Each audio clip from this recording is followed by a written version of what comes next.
এখানে বেশ কিছু আলংকারিক কথাবার্তা আমি শুনলাম, যে কথাগুলোর আমি মনে করি যে খুব বস্তুনিষ্ঠভাবে বলতে গেলে সময়টার কথা কিন্তু মনে রাখতে হবে, আমরা কোন সময় বসে কি ধরনের গণতন্ত্রের কথা বলছি। সংসদকে আমরা শক্তিমান দেখতে চাই, নো কোয়েশ্চেন অ্যাবাউট দ্যাট। কোন সংসদ? বারবার বলছেন, ফিরোজ ভাই বললেন, মন্ত্রী সাহেব বললেন, তাজুল ভাই বললেন, উনিও মন্ত্রী, যে সংসদের কাছে ক্ষমতা। কোন সংসদ বলছে এই কথা? আমি আবারও বলছি, জনগণের বলছেন জনগণের ক্ষমতার উৎস। এই সংসদে জনগণের ভোটে নির্বাচিত হয় নাই। 152 জন এমপি নির্বাচিত হয়েছেন একটি মাত্র ভোট পড়ার আগে। ওনারা বলবেন, একজন বলেছেন পরীক্ষার্থী একজন না আসলে কি আরেকজন কি পরীক্ষা দিবে না? বলে যাবেন না। এই আপনারাই বলেছেন, পত্র পত্রিকা এখনই খুলে দেখবেন, আজকের যিনি প্রধানমন্ত্রী তিনি বহুবার বলেছেন বিএনপি যখন তত্ত্বাবধায়ক সরকার মানতে চাইছিল না, আমরা যখন সেটাকে সমর্থন করেছি দেশের মানুষ, কারণ সরকার দেখা গেছে এখানে নিরপেক্ষভাবে নির্বাচন করে না, তখন বিরোধী দল এবং তত্ত্বাবধায়ক সরকার ছাড়া বাংলাদেশের মানুষ নির্বাচন মেনে নিবে না। এই কথা আওয়ামী লীগের নেত্রী অন্তত কয়েক লক্ষবার বলেছেন। তার চাইতে কয়েক লক্ষবার তারা সেটা গ্রামে গঞ্জে তাদের অঞ্চলে প্রতিধ্বনিত করেছেন। ডাবল স্ট্যান্ডার্ড খারাপ। ফলে যেই সংসদের বৈধতা নাই, যে সরকারের বৈধতা নাই রাজনৈতিকভাবে এবং সাংবিধানিকভাবে নাই, কারণ ভোটেরও কতগুলি প্রত্যক্ষ ভোটে নির্বাচিত হওয়ার কথা আছে। 152টা যদি ভোট ছাড়া হয়, গণতন্ত্রের টেকনিক্যাল ব্যাপার না, জনগণের সঙ্গে তো সম্পৃক্তির ব্যাপার আছে। মানুষদের জনগণ আবার ভোট দিতে পারবে কিনা সেইটা নিয়ে তার খবর। আপনি বলছেন যে এই সংসদের হাতে যে কোনো ক্ষমতা দেওয়া হচ্ছে, জনগণকে ক্ষমতা দেওয়া, না, এটা অসত্য কথা, 1 নম্বর।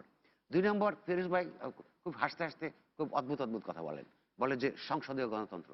সংসদীয় গণতন্ত্র ব্রিটেন থেকে আসছে, সেখানে একটা বিরোধী দল থাকবার কথা। সংসদীয় গণতন্ত্রে সব পার্টি মিলে সরকার গঠন করে, সংসদীয় গণতন্ত্রের কোন সংজ্ঞার মধ্যে এটা আছে? এখানে কোথায় সংসদীয় গণতন্ত্র হলো? উনি বল এমপিদেরকে তাদেরও তো জবাবদিহি করবার ব্যাপার আছে। উনি বলছেন 5 বছর পর। 5 বছর ধরে যে স্বৈর শাসন যখন চলে, সেইটার মাঝখানের নিয়ম কানুন নিয়ে আমাদের এখন ভাববার সময়। 2, 5 বছর পরে আমি তাজুল ভাই সভাপতি হচ্ছে বিদ্যুৎ জ্বালানি মন্ত্রণালয়, আমি এই মনে ছোট্ট একটা প্রশ্ন করতে চাই। এই গতকাল এশিয়ান বিজনেস, একটা বিখ্যাত অর্থনৈতিক কাগজ, তার একটা ইন্টারভিউ ছাপা হচ্ছে আপনার চীনের সবচেয়ে বড় সম্মানিত ইকোনমিস্ট, একসময় চিফ ইকোনমিস্ট ছিলেন ওয়ার্ল্ড ব্যাংকের প্রফেসর লিন।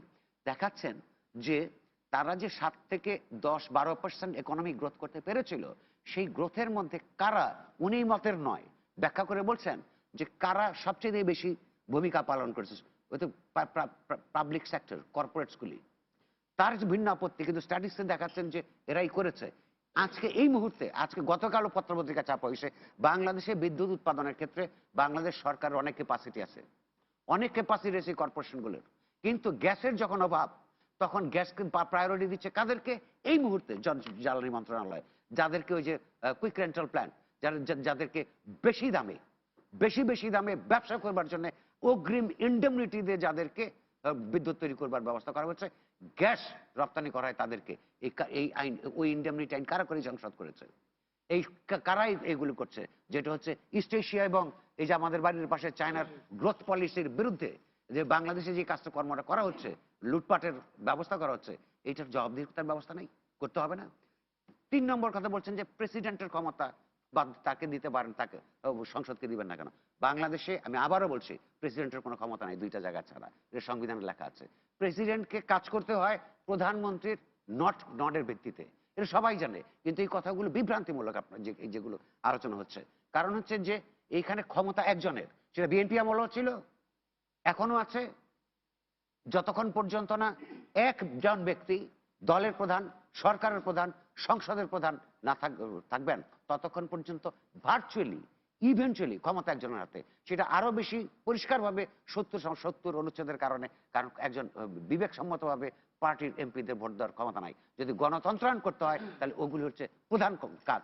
নিজেদের ক্ষমতা যারা নিজেদেরকে রক্ষা করতে পারে না, যে এমপি সাহেবরা নিজেদের ক্ষমতা বিস্তৃত করতে পারে না, তারা যখন মিডিয়ার ব্যাপারে প্রচলিত আইনের বাইরে গিয়ে তারা সম্প্রচার নীতি বিটিভিতে দেখেন না, বাংলাদেশ সরকারগুলির সম্প্রচার নীতি অন্তরের কথা কি বিটিভি দেখলে বোঝায় না? যেখানে নিজেদের প্রশংসা অর্ধসত্য এবং ভিন্নমতাবলম্বীদের যেখানে কোনো জায়গা নাই, এবং বিরোধী দলের নিন্দা ছাড়া যুগের পর যুগ ধরে কিছু হয় নাই। হ্যাঁ, এইটা কি সরকারের সম্প্রচার নীতি না? সরকারেরই তো সম্প্রচার নীতি। তাহলে এই সরকারগুলি কি সম্প্রচার নীতি আমাদের উপর চাপিয়ে দিবে আমরা এটা বুঝতে পারি না? আচ্ছা, আর আরেকজন কথা আজ খোকন ভাই বলেছেন যে আওয়ামী লীগের লোকেরা জাজ হয়। সত্য। বিএনপির আমলে তাই হয়েছে। বছরের পর বছর মন্ত্রণালয় থেকে, আইন মন্ত্রণালয়ের মন্ত্রী দপ্তর থেকে কারা বিচারপতি হবেন সেগুলি লিস্টে গেছে। আমি প্রায় একটা কথা বলি, এই দেশ যে অবস্থায় গিয়ে পৌঁছেছে, আমি মনে করি না যে আওয়ামী লীগের লোকেরা বিএনপি বা বিএনপির লোকেরা আওয়ামী লীগের ভিতর থেকে ভালো লোক দেখে ভালো ভালো জায়গায় পোস্টিং দিবে। আমার আপত্তি অন্য জায়গায়। তারা সেইটাও দেখে না। আওয়ামী লীগের মধ্যে জজ হওয়ার মতন, ভালো জজ হওয়ার মতন এক লোক আছে। বিএনপির মধ্যে বহুবার জজ আছে। বেছে বেছে লয়্যালটি দেখে সবচেয়ে খারাপগুলিকে দেয়, নিজেদের মধ্যে থেকে ভালোগুলিকে পর্যন্ত দেয় না। এই সরকারগুলি তো দেয়। তো এই সরকার যখন তারপরেও নিয়ন্ত্রণ করার ব্যবস্থা করতে চায় এবং এই পরিপ্রেক্ষিতে যখন তার কোনো নিজস্ব ন্যায্যতা নাই ক্ষমতায় থাকবার, মানুষের ভোটাধিকার কেড়ে নিয়েছে যারা, তারা জনগণকে, জনগণের গণতন্ত্রায়নের জন্য, ক্ষমতা বৃদ্ধির জন্য কাজ করছে, এটা মনে করবার কি যৌক্তিক কারণ থাকে?